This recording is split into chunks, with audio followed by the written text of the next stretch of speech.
Hello, I'm Professor Larry Louie, and welcome to the Accounting for Managers course in the Global Online MBA program. First, a little bit about my background. Accounting and finance is my mother discipline. My education was at University of California at Berkeley, where I had double major in accounting and finance. Then I went to Stanford Business School a few years later, got my MBA focusing on entrepreneurship and real estate. And as far as my corporate experience, I had 20 plus years of working in industry. I had a job at KPMG in their audit staff and then their small business advisory practices. And I did that for a few years prior to my MBA. Then after business school, I started at Bain & Company, where I did strategy consulting for about 3 years. And after that point in time, I spent the rest of my years in industry working with private and high growth companies in real estate, software, and e-commerce. I started teaching about 22 years ago, first at the University of San Francisco in, again, my mother disciplines of accounting and finance, but also entrepreneurship based on my studies and also my work history. And then I joined HALT when we opened the San Francisco campus in 2010, and I came aboard full-time in 2011 and have been here ever since, and teaching, you guessed it, accounting, finance, and entrepreneurship. Along the way, I've taught other courses, but those are my main disciplines. Our course objectives are first to realize that every business person must be able to read, understand, and evaluate financial statements.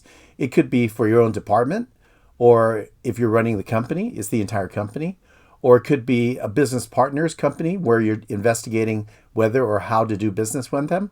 And finally, as an investment, as you increase in your financial resources, you'll be approached and you should want to start investing outside of your own efforts. And investments will come to you many times, and you need to be able to understand what's going on with the proposed investments. As far as this course, we're going to focus on 2 learning objectives. And the first is understand basic accounting principles and procedures that lead to the creation of these financial statements. And we're going to focus on publicly traded companies. The second aspect we're going to look at is exposure to managerial accounting, which is more in the area of internal processes that support decision making. So those are the 2 primary learning objectives in this course. Our learning journey has the 6 modules that you see in front of you. Module 1 will cover accounting processes and financial statement principles. Module 2 will cover financial reporting, annual financial statements, oversight, and regulations related to financial industry. Third, we'll look at global accounting standards and regulatory reporting requirements. Fourth module, financial analysis using ratios and trend analysis. Fifth is decision based on relevant cost concepts, cost behavior, and product costing. And then 6th, operating budgets and capital investments. So these 6 modules will give you a quick overview of the main financial reporting that you're going to encounter, those reporting that we issue to outside users like bankers or investors, or the general public if we're a publicly traded company, and then going inside on what information do we have, much more detailed and confidential in nature, that will assess in decision making. So our course is broken down into 2 chunks, the first one covering the first 4 modules and the last covering the last 2. Then we'll have a final assessment where you'll be able to demonstrate to you and me that you've understood the material that we've covered in this course. The typical module learning approach will look like this. First, there's a module overview that will be done by me, and then we're going to be using mostly Coursera content for videos, reading, practice quizzes, and case exercises. And those will assist you in learning by watching and also learning by doing. Right? We want to always have that iteration happening within our learning methodology. And then there's a discussion board where you can share with your cohort mates comments or questions you have about the material, or expanding outside of the material into perhaps something about your company or something you're interested in. And I will look at these boards and occasionally add something, but really it's your forum to communicate with each other. Then we'll have office hours, and these are to discuss the material from the course, but if we have extra time, we can talk about anything related to the course, such as application to your company or just things you're curious about in the financial or accounting industry.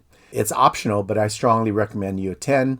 In the prior running of this course, students have found it very valuable to learn things that were not quite clear in the materials, but also just to sit and listen to questions from other students and learn a little bit more about the field that we're talking about. The final part of each module is what we call the key takeaways. And I'll do that just to wrap up the main things that we have learned in that module. And it's a video with some documents that summarize in writing in a PDF form. And then there's module quizzes. So the pattern is you learn it, we do it, we have office hours, and then take a quiz to, again, verify to yourself and me that you're tracking. It's always good to make sure you're building on firm foundations. And that's the purpose of the quizzes, to make sure you feel good about what you've just covered and you can move forward to the next module. The assessments in this course are broken down as follows. We have the module completion. Simply completing the Coursera will get you 20%. And many of these things in Coursera allow you to retake. So if you take a quiz and you don't do well or as well as you'd like, you can often retake that quiz. And we're only judging you on the end result, that you've completed the work in Coursera. So it's kind of on or off. I like to think of it as a pretty easy 20% for just doing what you're supposed to do. The module quizzes are graded, and it's 25%. Here again, you can start the quiz, and if you have any questions, just save it, don't submit. And it's okay to even talk to your classmates about it because you're learning. So the quizzes are to verify that you've gotten the information that was taught in that particular module. And if you get on your own, fine. But if you need others to help you learn, that's great, because now you can move forward to the next module. And that is the nature of that quiz. And the final assessment is an individual, not teamwork assignment, where you, on your own, using the honor code at Hult, will complete an exercise that's a final assessment. And that is 55% of the grade. So let's get started. You guys are all ready to go, and you're going to jump into this very important field. May seem a little dry to you, but I hope you at least will motivate yourself. That's something every business professional must be good at, or they're going to have a blind spot. And you don't want to walk around in your career with a blind spot, right? So I'll see you in office hours. Bye-bye.